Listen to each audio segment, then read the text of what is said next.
नमस्कार, मैं रविश कुमार। तो अब ऐसा होगा कि राहुल गांधी जो सवाल उठाएंगे उसका जवाब नहीं दिया जाएगा, उनसे माफी मांगी जाएगी मगर सदन में बोलने का मौका नहीं दिया जाएगा और भाषणों के आधार पर मानहानि का मुकदमा दायर कर दिया जाएगा। विपक्ष से लड़ने का ये अच्छा तरीका मिल गया है। राम की राजनीति करने वाले राम की मर्यादा की राजनीति करना भूल गए लगते हैं। राम की मर्यादा का जिक्र इसलिए किया कि कोर्ट के बाहर राहुल के खिलाफ मुकदमा करने वाले पुरनेश मोदी के समर्थक जय श्री राम के नारे लगाते सुने गए हैं, ऐसा दैनिक भास्कर ने लिखा है। क्या वाकई यह राम की मर्यादा के अनुकूल है? अगर है तो क्या यही पैमाना उन नेताओं पर लागू हो सकता है जिन्होंने कपड़ों के आधार पर करोड़ों की आबादी को निशाना बनाया था? अगर यही पैमाना उस नेता पर लागू कर दिया जाए जिसने एक कानून का विरोध करने वालों को गोली मारने के नारे लगवाए थे, अगर यही पैमाना उस नेता पर लागू कर दिया जाए जिसने एक मोहल्ले के लोगों को करंट लगाने की बात कही थी ईवीएम मशीन दबाकर, तो आज संसद ही नहीं सरकार भी खाली हो जाएगी। सूरत की जिला अदालत ने एक भाषण को लेकर राहुल गांधी को 2 साल की सजा दी है। बीजेपी इस फैसले का बढ़ चढ़कर स्वागत कर रही है। इसलिए राहुल गांधी के फैसले और इस पर आई प्रतिक्रिया पर आने से पहले उस भाषण की याद जरूरी है जिसमें केंद्रीय मंत्री पर गोली मारने के नारे लगवाने के आरोप लगे थे। एक समुदाय के प्रति लोगों को उकसाने का आरोप बीजेपी के एक सांसद पर लगा था। सीपीएम नेता वृंदा करात की याचिका पर दिल्ली हाई कोर्ट ने क्या कहा, इसे याद कर लेना जरूरी है। तभी राहुल गांधी के मामले में आगे बढ़ने की हम कोशिश करेंगे। आज बीजेपी अदालत के इस फैसले को भूल जाना चाहेगी, लेकिन उस वक्त दिल्ली हाई कोर्ट ने जो कहा आप बीजेपी को याद दिला सकते हैं, क्योंकि दांव पर बीजेपी नहीं है, दांव पर लोकतंत्र है। अगर आप भूल गए हों तो पहले आप इस हिस्से को सुनिए। 2019 के साल के आखिरी महीनों में शाहीन बाग में आंदोलन चल रहा था। बीजेपी के नेता उस आंदोलन को तरह तरह से निशाना बना रहे थे। केंद्रीय मंत्री अनुराग ठाकुर और बीजेपी के सांसद परवेश वर्मा के भाषणों की उस वक्त काफी आलोचना हुई कि न केवल भड़काऊ हैं बल्कि भीड़ को हिंसा के लिए उकसाते हैं। यह मामला दिल्ली हाई कोर्ट में सुना गया। दिल्ली हाई कोर्ट में बहस चली और इस मांग को खारिज कर दिया गया। उस समय की मीडिया रिपोर्ट उठाकर देखिए। अदालत ने कहा कि अगर यह बात हंसकर कही गई है तो कोई अपराध नहीं बनता। कोर्ट की एक एक बात आज याद कीजिए।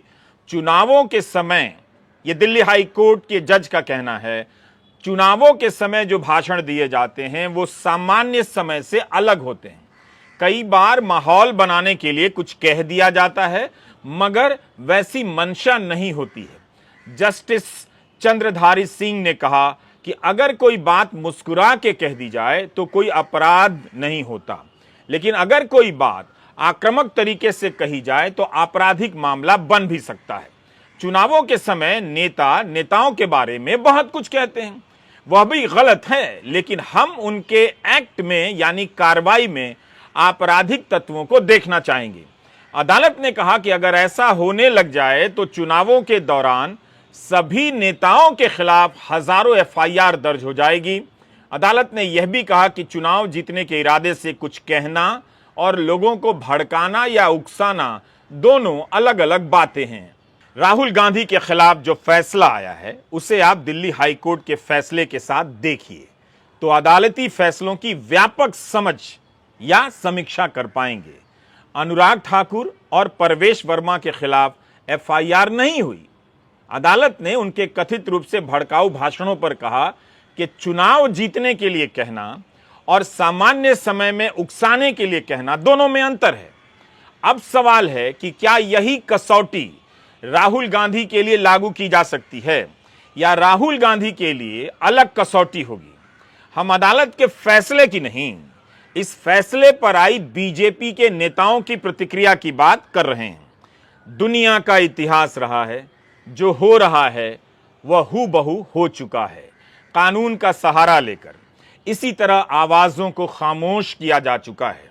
आज उस नेता की हंसी रुक नहीं रही होगी जिन्होंने एक महिला के बारे में कहा था वे 50 करोड़ की गर्लफ्रेंड हैं। 50 करोड़ की गर्लफ्रेंड किस मर्यादा के अनुसार श्रेष्ठ भाषण है? अगर इसी बात पर दुनिया भर की तमाम गर्लफ्रेंड्स ने, प्रेमिकाओं ने मुकदमा दायर कर दिया होता तो दुनिया की अदालतों में प्रेमियों का सर हमेशा के लिए झुक गया होता। इस आधार पर अगर सिखों ने मुकदमा कर दिया होता कि उनका नाम जोड़कर लतीफे बनाए जाते हैं तो हंसने वाले सारे लोग आज 2 से लेकर 6 साल की सजा काट रहे होते। उदारता उनसे सीख लेनी चाहिए। राहुल गांधी को भाषा और भाषण की नसीहत देने वाले अपने ही नेताओं के वीडियो सुन लें तो किसी अदालत को सजा देने की जरूरत नहीं पड़ेगी। सूरत पश्चिम के बीजेपी के विधायक और गुजरात के पूर्व पर्यटन मंत्री ने मुकदमा किया। 2019 में कर्नाटका के कोलार में राहुल गांधी भाषण दे रहे थे। मैं उनके ही शब्दों को दोहरा रहा हूं। राहुल ने कहा कि 30,000 करोड़ आपकी जेब से निकालकर उसकी जेब में मेहुल चौकसी, ललित मोदी। अच्छा, एक छोटा सा सवाल, सब चोरों के नाम मोदी मोदी मोदी कैसे हैं? नीरव मोदी, ललित मोदी, नरेंद्र मोदी, और अभी थोड़ा ढूंढेंगे तो और बहुत सारे मोदी निकलेंगे। Chief judicial magistrate H Verma ने राहुल गांधी को 2 साल की सजा सुनाई है, 15,000 का जुर्माना लगाया है। सूरत जिला कोर्ट के chief judicial magistrate H Verma ने आईपीसी की धारा 499 और 500 के तहत उन्हें सजा दी है। साथ ही बेल देते हुए 30 दिनों के लिए सजा स्थगित भी कर दी ताकि वे उच्च न्यायालय में अपील कर सकें। दैनिक भास्कर में बीजेपी विधायक पूर्णेश मोदी का बयान छपा है। उनका कहना था कि राहुल गांधी ने हमारे समाज को चोर कहा। चुनावी सभा में हमारे खिलाफ आरोप लगाए गए जिससे हमारी और समाज की भावनाओं को ठेस पहुंची है। इसी के चलते हम इस मामले को कोर्ट में लेकर आए। राहुल गांधी के वकील ने दलील दी कि पूर्णेश मोदी को इस मामले में पीड़ित पक्ष के रूप में शिकायतकर्ता नहीं होना चाहिए था, क्योंकि राहुल गांधी के अधिकांश भाषणों में प्रधानमंत्री को निशाना बनाया गया था, ना कि पूर्णेश मोदी को। आप भी सोचिए, क्या यह इतना बड़ा बयान है कि किसी सांसद को 2 साल के लिए जेल में डाल दिया जाए? अगर यही होता रहा तो हर भाषण के बाद मुकदमे होने लगेंगे। कांग्रेस की विधवा प्रधानमंत्री ने किसे कहा था? क्या इससे अपने जीवन साथी को खो देने वाली औरतें अदालत चली गई थीं? क्या इसके लिए राजनाथ सिंह ने प्रधानमंत्री मोदी को कोई नसीहत दी थी, जो आज उन्होंने राहुल गांधी के लिए कहा है? ANI न्यूज एजेंसी से राजनाथ सिंह ने कहा कि मैं इतना ही कहना चाहूंगा कि राहुल गांधी जी को यह स्वीकार करना चाहिए कि शब्दों की चोट शस्त्रों की चोट से ज्यादा गहरी और पीड़ादायी होती है, और शब्द जब अनर्गल और झूठे हों तब तो चोट और गहरी और कष्टदायी हो जाती है। क्योंकि हमारी कानून व्यवस्था में अनर्गल बेतुके आरोप लगाने वालों पर सजा का सीधा प्रावधान है, और मुझे विश्वास है कि न्यायिक आदेश से सीख लेते हुए हम सभी को यह सुनिश्चित करना चाहिए कि सार्वजनिक जीवन में शब्दों की मर्यादा किसी भी सूरत में टूटने ना पाए। अगर राजनाथ सिंह की बात मान ली जाए तो मैं अभी आपको एक फहरिस्त देता हूं, जहां की शब्दों की चोट राहुल गांधी के शब्दों से 100 गुना ज्यादा है राजनाथ सिंह के हर कॉलीग द्वारा, जो उन्होंने अनदेखी की है, अनसुनी की है, जो उनको सुनाई भी नहीं देती, दिखती भी नहीं। आप भी उस फहरिस्त को जानते हैं, लिस्ट को जानते हैं। तो ये जो एक तरफा कमेंट है वो गलत है। राहुल गांधी अपने सभी कानूनी अधिकार का उपयोग करेंगे। रक्षा मंत्री को बताना चाहिए कि इस आदेश से सबक लेने वाले हम सभी में कौन कौन है।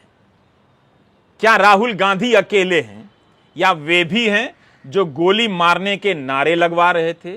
क्या वे भी हैं जो कांग्रेस की विधवा कह रहे थे और 50 करोड़ की गर्लफ्रेंड का बयान दे रहे थे? क्या वो हैं? क्या इन बातों की आलोचना राजनीतिक स्तर पर होगी या अदालतों में मुकदमों के द्वारा? सवाल आपके सामने ये है। शाह और शहंशाह को एक ऐसा हिंदुस्तान चाहिए जिसमें विपक्ष चुपचाप कोने में पड़ा रहे, जिसमें मीडिया इनकी धुन पर नाचता रहे, जिसमें संस्थाएं इनके इशारे पर खड़ी हों, इनके इशारे पर बैठ जाएं।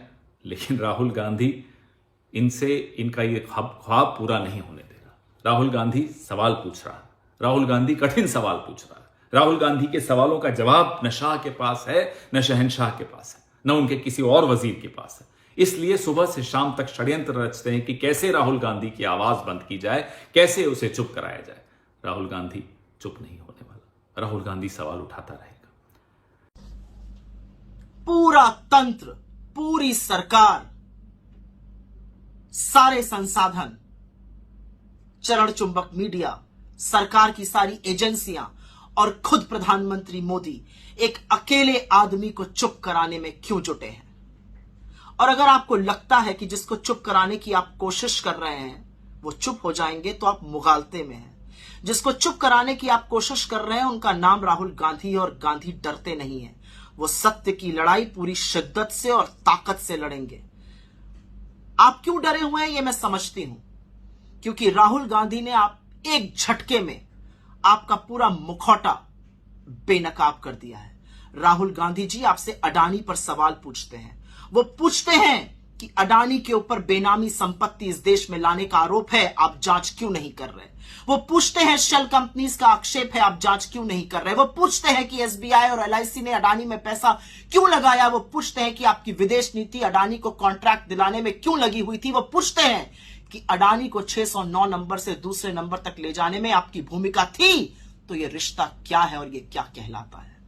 इन सवालों का जवाब नहीं है आपके पास। संसद से आप भाग रहे हैं, संसद की कार्रवाई आप स्थगित कर रहे हैं, माइक को आप ऑफ कर रहे हैं, संसद को म्यूट करने का कुत्सित प्रयास आप कर रहे हैं। राहुल गांधी के खिलाफ आप कितनी भी ट्रोल आर्मी छोड़ दीजिए, वो राहुल गांधी हैं और वो सत्य की लड़ाई और पुरजोर तरीके से और मजबूती से लड़ेंगे।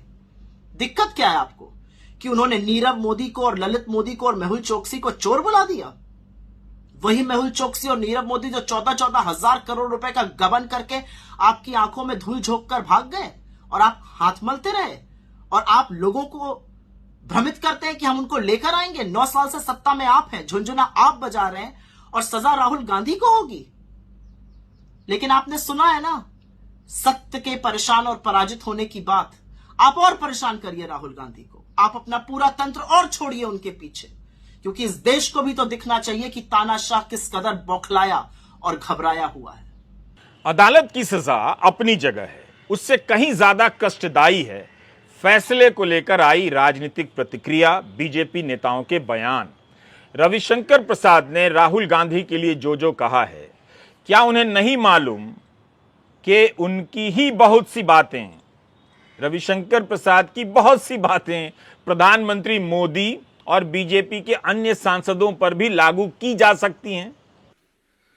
कि उन्होंने 2019 के चुनाव की रैली में कर्नाटका में कहा था, कर्नाटका में, how come all the thieves have Modi as the common surname? सारे चोरों का सरनेम मोदी क्यों होता है? इसका मतलब क्या है? मतलब सरनेम नहीं, कहीं की मोदी जाति होती है, मोदी लोग स्पोर्ट्समैन होते हैं, पॉलिटिकल लीडर्स होते हैं, बड़े बड़े डॉक्टर्स होते हैं, प्रोफेशनल्स होते हैं, बिजनेसमैन होते हैं, और आपने ये कह दिया तो आपके खिलाफ कार्रवाई नहीं होगी क्या? क्यों नहीं होनी चाहिए? अगर आप एक पूरे सरनेम को इस तरह से इंसल्ट करेंगे कि जिसका सरनेम मोदी हुआ वो चोर होता है, तो बिल्कुल डिफेमेटरी है ना। और बाकायदे सुनवाई हुई, उनको अपना पक्ष रखने का अवसर मिला, उनके वकीलों ने बहस की, प्रोसिक्यूशन के विटनेसेस आए, जो कानून की प्रक्रिया है उसके अनुसार यह निर्णय हुआ। जहां तक मेरी जानकारी है, बिहार भाजपा के नेता सुशील मोदी ने भी पटना में एक केस कर रखा है और वहां भी राहुल गांधी बेल पर है। मदर ऑफ डेमोक्रेसी की सबसे बड़ी पार्टी के नेता का यह आधिकारिक बयान है। न जाने कितने लोगों को इस देश में फर्जी मुकदमों में फंसा दिया जाता है। पत्रकारों से लेकर सामाजिक कार्यकर्ताओं के साथ क्या हुआ ये आप जानते हैं। क्या रविशंकर प्रसाद ने कभी प्रेस कॉन्फ्रेंस की? कि कानून का गलत इस्तेमाल नहीं होना चाहिए। उत्तर प्रदेश में एक डॉक्टर के खिलाफ अवैध रूप से राष्ट्रीय सुरक्षा कानून NSA लगाया गया। क्या रविशंकर प्रसाद ने प्रेस कॉन्फ्रेंस की कि कानून का गलत इस्तेमाल नहीं होना चाहिए?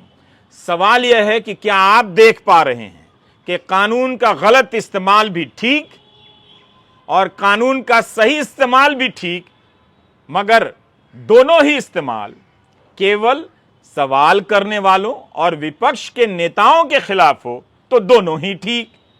क्या यह ठीक हो रहा है?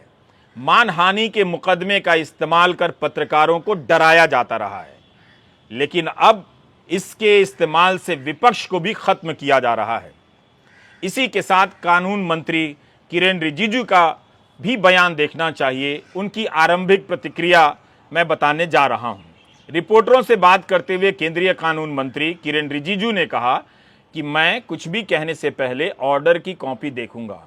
राहुल गांधी जो कुछ भी बोलते हैं वो हमेशा कांग्रेस पार्टी और पूरे देश पर गलत असर डालता है। कांग्रेस के कुछ सांसदों ने मुझसे कहा है कि राहुल के रवैये से कांग्रेस को ही नुकसान हो रहा है। यह फैसला एक बयान को लेकर आया है। एक बयान आपको अपराधी की श्रेणी में खड़ा कर सकता है। अगर आप संसद सदस्य हैं तो सदस्यता आपको गंवानी पड़ सकती है। अगर कानून इस तरह से लागू होने लग जाए तो एक कानून एक दिन इसलिए बनाना होगा कि कुछ नेताओं को छोड़ दिया जाए, क्योंकि सारे नेताओं के जेल में जाने से राजनीति खाली हो गई है। राहुल गांधी ने इस फैसले के बाद ट्विटर पर अपनी प्रतिक्रिया दी है। कांग्रेस नेताओं के ट्विटर हैंडल पर डरो मत के पोस्टर जारी किए गए हैं और सबने अपनी प्रोफाइल में डरो मत के पोस्टर लगा लिए हैं। राहुल गांधी ने महात्मा गांधी के कथन को ट्वीट किया कि मेरा धर्म सत्य और अहिंसा पर आधारित है। सत्य मेरा भगवान है, अहिंसा उसे पाने का साधन। कुछ देर बाद उन्होंने एक और ट्वीट किया और लिखा कि भगत सिंह, सुखदेव और राजगुरु को शहीद दिवस पर सादर नमन। सच और हिम्मत का दामन थाम देश के लिए बेखौफ लड़ते जाना भारत मां के इन्हीं वीर सपूतों से सीखा है। इनकलाब जिंदाबाद। कांग्रेस के आधिकारिक हैंडल से ट्वीट किया गया है कि गांधी डरते नहीं। कांग्रेस पार्टी के ट्विटर अकाउंट से राहुल का एक बयान भी ट्वीट किया है।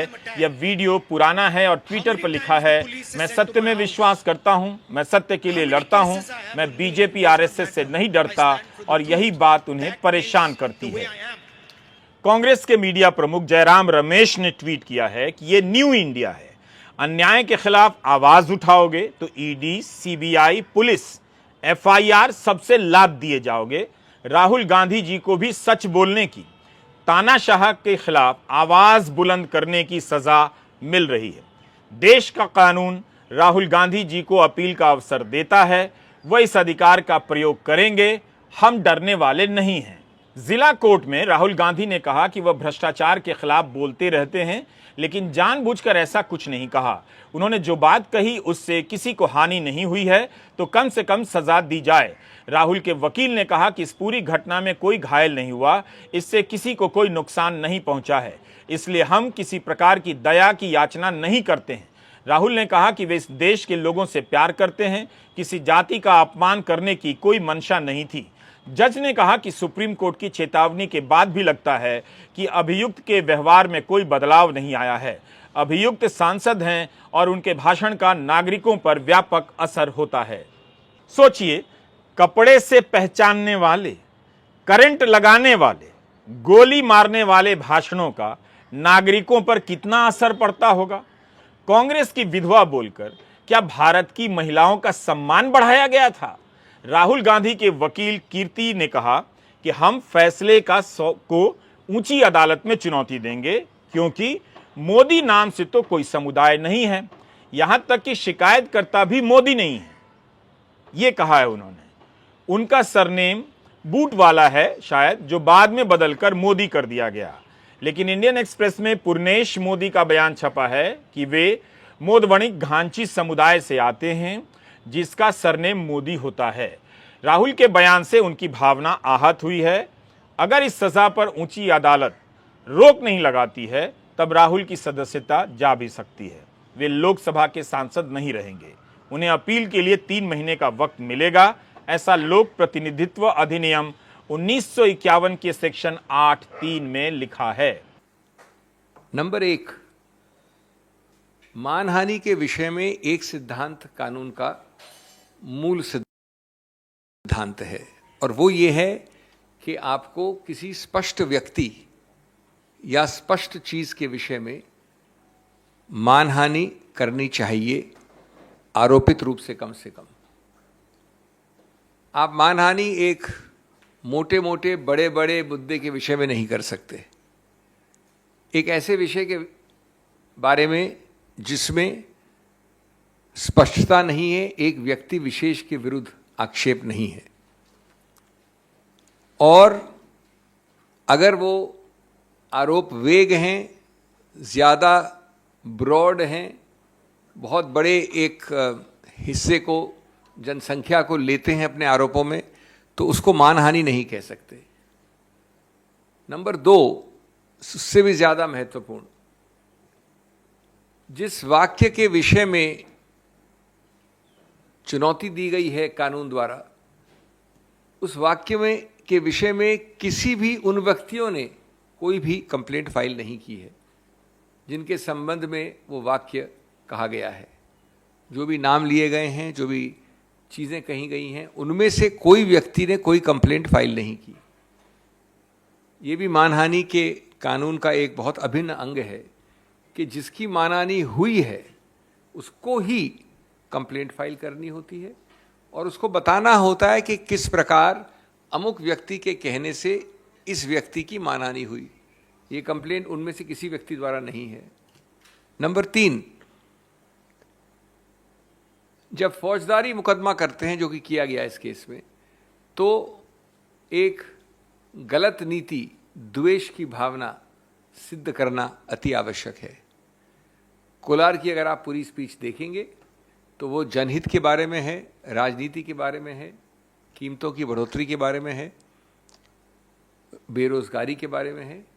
उसके दौरान अगर ये वाक्य, जिसको आज आपत्तिजनक माना गया है, जिसको भी चुनौती दी जाएगी ऊपरी अदालतों में, तो भी ये नहीं कह सकता कोई भी कि द्वेष की भावना से, बदमिजाजी से, जानबूझकर, जिसको मैलाफिडे इंटेंट कहते हैं, मैलिस कहते हैं कानून में, ये एक अनिवार्य अंग है इस आरोप का, और जब तक ये साबित नहीं होता पूरे संदर्भ से, तब तक आप नहीं कह सकते कि ये ऑफेंस बना है। ये पूरी तरह से इस केस में साबित नहीं हो सकता है, क्योंकि वाक्य संदर्भ एकदम अलग था। चौथा, और ये चीज़ें अभी जैसा मैंने कहा इसके डिटेल्स चेक करने हैं, लेकिन जो अभी उनको अभी तक तथ्य मिले हैं उसके अनुसार ये मामला काफ़ी अरसे तक एक मैजिस्ट्रेट मिस्टर एक्स के सामने था। जब वो वहाँ था तो याचक ने, कंप्लेनेंट ने बड़े कोर्ट में, हाई कोर्ट में जाकर इस पूरे प्रक्रिया का स्टे ले लिया, रुकवा दिया उसको काफी अरसे तक, कई महीनों तक। जब उस व्यक्ति का स्थानांतरण हुआ या वो उस ओहदे से हट गए, तो ये याचिका जो ऊपरी अदालत में डाली गई थी उसको विड्रॉ कर लिया गया, और ये वापस नीचे आ गई एक भिन्न मैजिस्ट्रेट के सामने, जहां अभी आपको निर्णय अब आया है। तो इसकी तारीखें, इस प्रक्रिया को भी हम गौर से देखेंगे कि एक ठीक प्रकार से ये न्यायिक प्रक्रिया हुई है कि नहीं। विपक्ष की तरफ से सबसे पहले आम आदमी पार्टी के नेता अरविंद केजरीवाल ने ट्वीट किया और कहा कि अदालत का सम्मान करते हैं मगर इस निर्णय से असहमत हैं।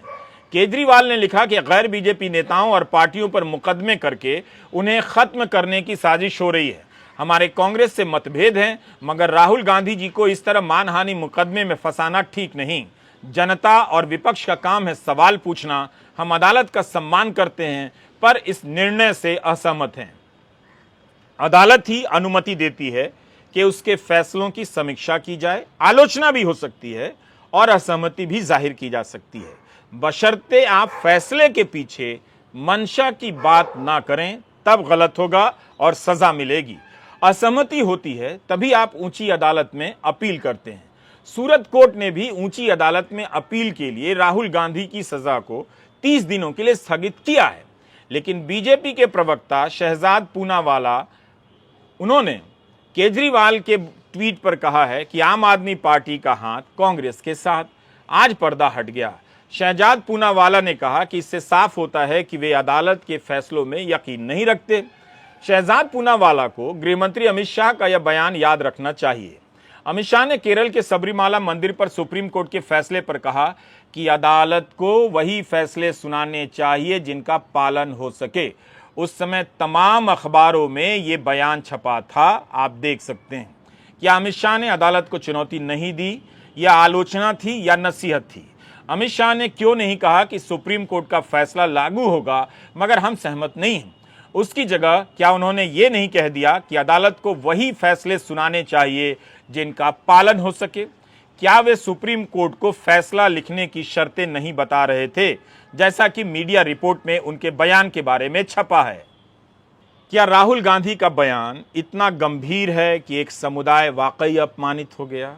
लगातार एक समुदाय के खिलाफ, करोड़ों लोगों के समुदाय के खिलाफ धर्म संसद जुटाकर गालियां दी जाती हैं, तब तो प्रधानमंत्री चुप्पी साध लेते हैं। प्रधानमंत्री क्या इस मुद्दे पर बोलेंगे? अदानी समूह पर बोलेंगे? उनका इंतजार है। वे मदर ऑफ डेमोक्रेसी जुमले का इस्तेमाल करते हैं। क्या वे जुमले के लिए इसका इस्तेमाल करते हैं? क्या वे बताएंगे कि मदर ऑफ डेमोक्रेसी ऐसे चल रही है? राहुल गांधी के भाषण को जिस कसौटी पर कसा जा रहा है, क्या प्रधानमंत्री के भाषण को उसी कसौटी पर कसा जा सकता है? तब क्या होगा? क्या प्रधानमंत्री इस पर कुछ कहेंगे? और अब रविशंकर प्रसाद के आधिकारिक बयान के बाद, बीजेपी नेताओं के कई नेताओं के बयान के बाद प्रधानमंत्री के बयान के इंतजार का क्या मतलब रह जाता है? अलग अलग बीजेपी के नेता इस फैसले का स्वागत कर रहे हैं, खुशी जता रहे हैं। एनडीए गवर्नमेंट से मुकाबला करने में राहुल गांधी सक्षम है। आप देखो, अकेला मुकाबला करता आ रहा वो। लंबी यात्रा निकाली उन्होंने, पूरे देश को उद्वेलित कर दिया कि महंगाई, बेरोजगारी, हिंसा और अमीर गरीब की खाई बढ़ती जा रही है। चारों मुद्दे बहुत महत्वपूर्ण हैं। उस पर तो ध्यान जाता नहीं है मोदी जी का, अमित शाह जी का, एनडीए गवर्नमेंट का, और ध्यान जाता है इनका बदला लेने का। कांग्रेस अध्यक्ष मल्लिकार्जुन खड़गे ने कहा कि हम अदानी मामले में जेपीसी की मांग कर रहे हैं। राजनीतिक दिवालियापन की शिकार मोदी सरकार ईडी, पुलिस भेजती है, राजनीतिक भाषणों पर केस थोपती है। हम हायर कोर्ट में अपील करेंगे। आज फैसले की खबर आते ही जगह जगह कांग्रेस के कार्यकर्ताओं ने प्रदर्शन भी किया। कोलकाता से लेकर महाराष्ट्र में कई जगहों पर प्रदर्शन हुए। इन प्रदर्शनों में राहुल के लिए पोस्टर बनाया गया जिस पर लिखा था फियरलेस वॉरियर और निडर योद्धा। गौतम भाटिया वकील हैं। ऑफेंड, शॉक और disturb, free speech under the Indian constitution और the transformative constitution, a radical biography in 9 acts जैसी किताबें उन्होंने लिखी हैं। उन्होंने ट्वीट किया है कि जब कानून के छात्र को मानहानि के बारे में पढ़ाया जाता है तब एक उदाहरण दिया जाता है। अगर कोई कहता है कि सभी वकील चोर हैं तो इस बात पर कोई वकील मुकदमा नहीं कर सकता जब तक कि वह साबित ना कर दे कि उसे निशाना बनाया गया था। हैरानी की बात है कि इस बुनियादी बात को अनदेखा किया गया लगता है। ये गौतम भाटिया ने अपने ट्वीट में कहा है।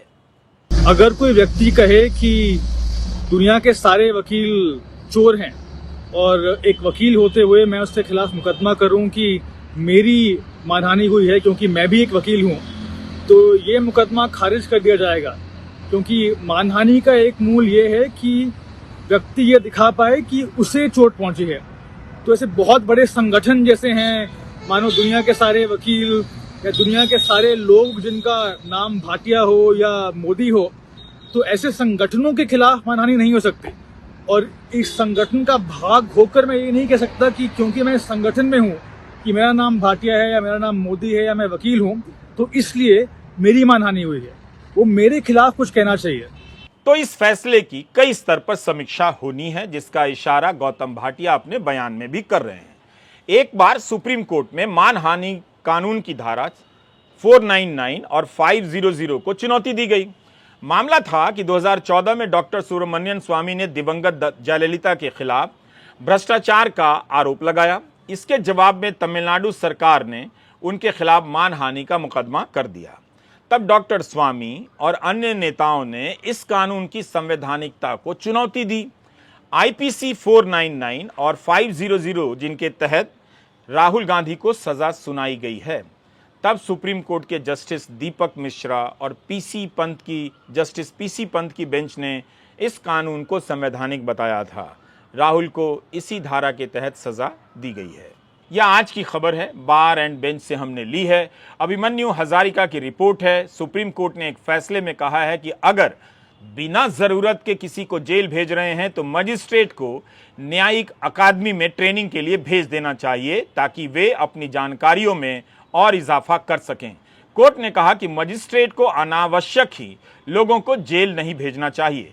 Justice Sanjay Kishan Kaul, justice A Amanullah, justice Arvind Kumar की बेंच ने यह टिप्पणी की है।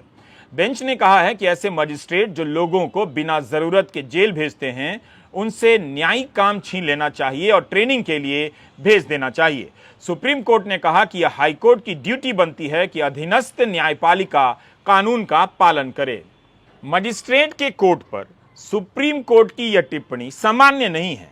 अनावश्यक जेल भेजने पर कोर्ट को कहना पड़ा, इसका मतलब है कि कुछ ठीक नहीं है, बहुत कुछ ठीक नहीं है। तभी तो सुप्रीम कोर्ट की बेंच ने कहा कि ऐसे जुडिशियल मजिस्ट्रेट को ट्रेनिंग के लिए भेज देना चाहिए। कोर्ट ने कहा कि ऐसे आदेश यूपी की अदालतों में लगातार दिए जा रहे हैं, बहुत दिए जा रहे हैं।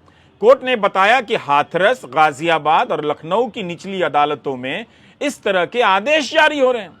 कानून को नजरअंदाज कर ऐसे आदेश जारी किए जा रहे हैं। यह हालत हो गई है इस देश की। तो आज आपके सामने 3 उदाहरण हैं। एक, यूपी की निचली अदालतों पर सुप्रीम कोर्ट की टिप्पणी। दूसरा, मंत्री अनुराग ठाकुर और बीजेपी के सांसद परवेश वर्मा के मामले में दिल्ली हाई कोर्ट का बयान, टिप्पणी कि चुनावी भाषण और सामान्य भाषण में फर्क किया जाना चाहिए। तीसरा, सूरत जिला कोर्ट का फैसला जिसमें राहुल गांधी को 2 साल के लिए सजा हुई है एक भाषण के लिए। उम्मीद है आप इस वीडियो को कई बार देखेंगे और ध्यान से सोचेंगे।